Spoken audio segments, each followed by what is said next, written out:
Welcome to the UnNoticed Entrepreneur. This show will tell you how to get the recognition you and your business deserve. Our guests share their practical insights and tools which you can use straight away. Your host is international entrepreneur, podcast host, and author Jim James.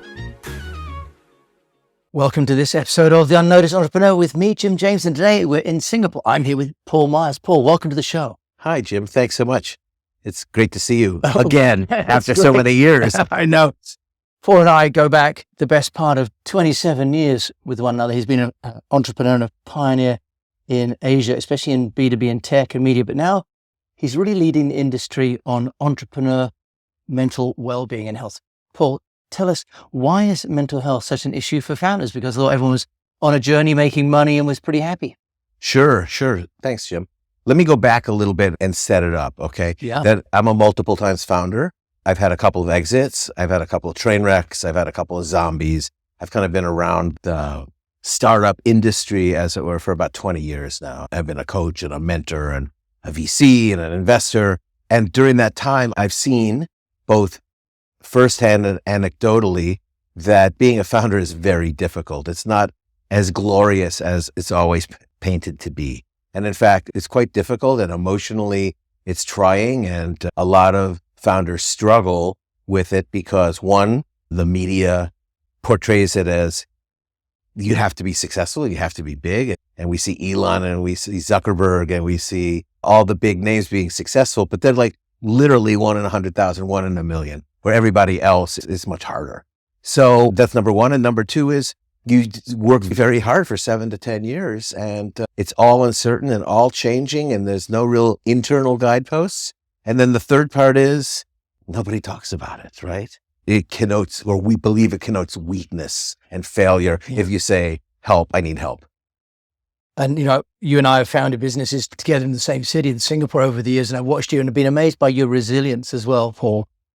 So if you work with founders, how do you get them to, if you like, address the biggest problem, which is talking about it in the first place, so recognizing weakness? How do you start with that conversation? Right.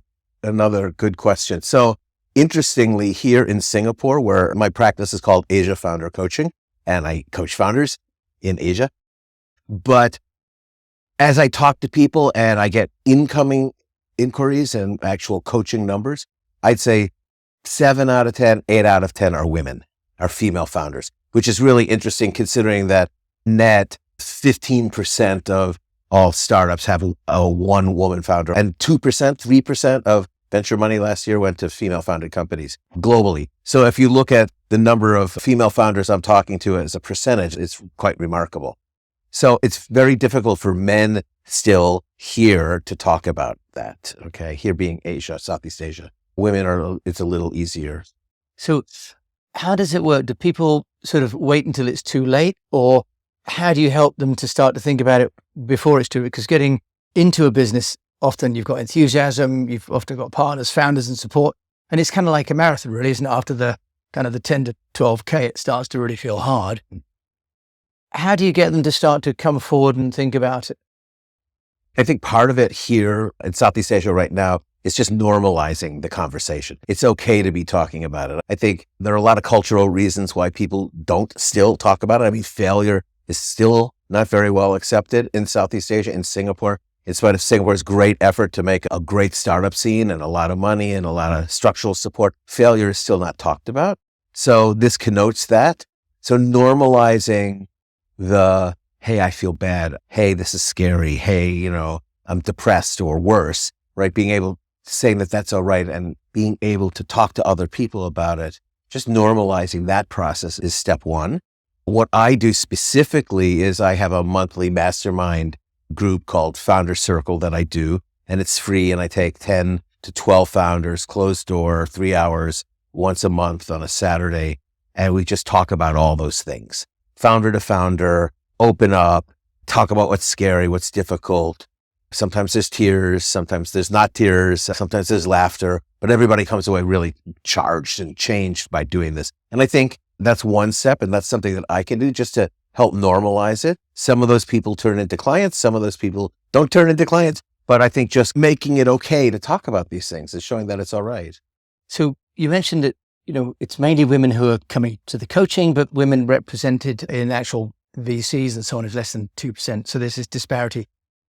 Is there a view on why men are not doing it? Is it a simple issue of ego, or are men sort of thinking that they can solve the issue themselves, or they go to a cave? Yeah, I mean, you're a guy, I'm a guy. We know how we behave, right? It's hard to ask for help. It's hard to say, oh, I screwed up. It's a joke about men not asking directions with maps. It's the same thing, right? Especially if someone's giving you 10 or 15 or $50 million, like asking for help, like you don't want to show that weakness necessarily, right? And you have all these people relying on you. You have your teams and your investors and your partner and maybe your children and your family. You don't want to show that you're weak. You want to show that you have it all together. And that's a very male trait, right? It's changing some, but that's kind of traditional male behavior, right? In the West. Yeah. So there's a fundamental piece of work. It's interesting that if we had an injury, we hurt our leg on the soccer field, or we got a cut, we'd go to the hospital to get it fixed. And yet we don't apply the same logic to our mental and emotional well-being. So can you maybe give us some ideas of how it can show? How does it manifest in people? Because maybe people also aren't aware of the symptoms. They may feel stressed, but maybe not aware of, the root causes. What would be some of the ways that people talk about their feeling unwell? I think it manifests itself in a few ways for founders that I've observed and spoken to, and my behavior, right? You become less understanding, less empathetic. Okay. I think that's the first thing to go is empathy. Right. Okay. As a leader, you're worried about, they're all valid concerns. Am I going to meet payroll next month? Am I going to hit my numbers? Are my investors going to pull out? Are they going to fire me? I have to fire my co-founder. I hate my co-founder. All those kinds of things. There's a lot of stress there. So whatever your response is when you get stressed out, it's going to manifest itself. So you become short with people. You don't sleep. You don't go to the gym. You don't eat well. You drink more. You do drugs, whatever that thing is. That's where you start to see it. People's behavior starts to change and goes in that direction. Okay, so quite quickly, do women respond differently? Are women also avoiding the gym, hitting the booze, or do they have different ways of responding, do you find? I don't see it as much. I'm not an expert in it, so I don't see it as much. I see it much more with men because I'll go out and hang out with guys, and guys will talk about it and have 8 beers one night or 10 beers one night, right? I don't see that with women, obviously. Well, maybe not obviously, but I don't see it. Yeah. Okay. That's reassuring. So what would be, if you like, a framework that if people are listening now and are thinking, I feel pretty stressed. I don't know. I can't talk to my partner. That's hard to bring it home.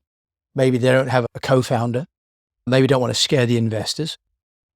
Paul Meyers, with your, extensive experience of both the founder circle, but also as an entrepreneur, do you have some kind of framework you can share for people to start to do some self-work? Sure.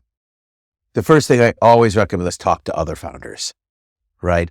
And generally, this is especially true for first-time founders, because no matter what business school you go to or what books you read or whatever stories you hear, it doesn't prepare you for the shock of how difficult it is and how stressful it can be. So the people who can help you the most may not be your partner at home, or may not be a parent, or may not be your investor, though some investors are getting better at it. It's people who've gone through it before. Yeah. And they're like, I know, I hear you, pat on the back, talk it through.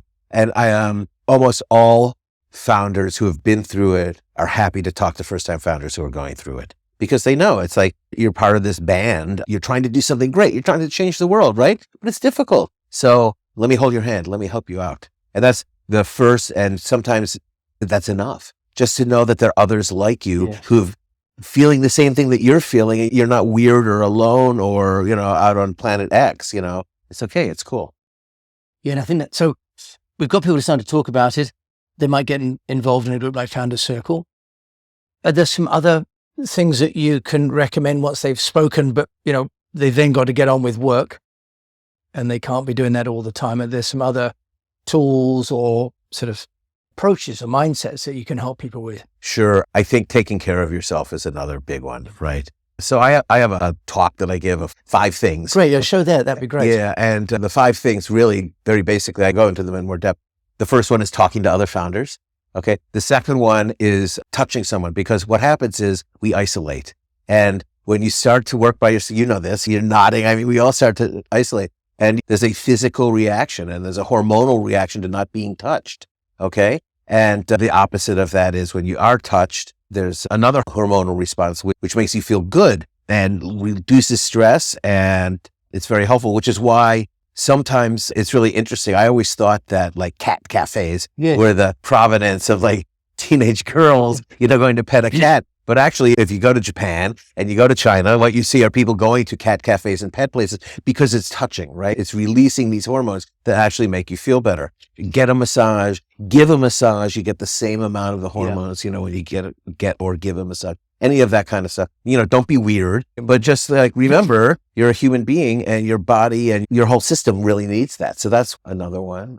I like one that I've just kind of discovered for myself is you wake up in the middle of the night and your head's going, right? Just start writing stuff down or getting it out. I do an oral journal now. I record it on my phone. I use an app called otter.ai, but other people, there's 100 apps out there that do it. Yeah. And just like do a brain dump. It could be 3 a.m. Just get it out. And it helps you. I call it the purge, do the purge, and it really helps. And that's great. You talk about using Otter AI because I get up and I write to a diary, but that, can take quite a long time. So the idea of speaking into it and then you get a transcript. Exactly. Anyway, right? And it's all confidential. And I never was the guy who could sit down and journal by writing, but I can talk, I can talk to the cows come home. So I just turn it on and brain dump and it just gets it off my chest. Right? Yeah. Another one that I really recommend, which we forget, is celebrate, right? Celebrate your wins. Yep. We forget about our wins, right? And whether it's your team or whether it's you, take a minute and say, now we got to do this, but pat yourself on the back, have a cupcake, go take the afternoon off, go fishing. That's really important to do because we don't, especially as a founder where you have a to-do list of 87,000 things, right?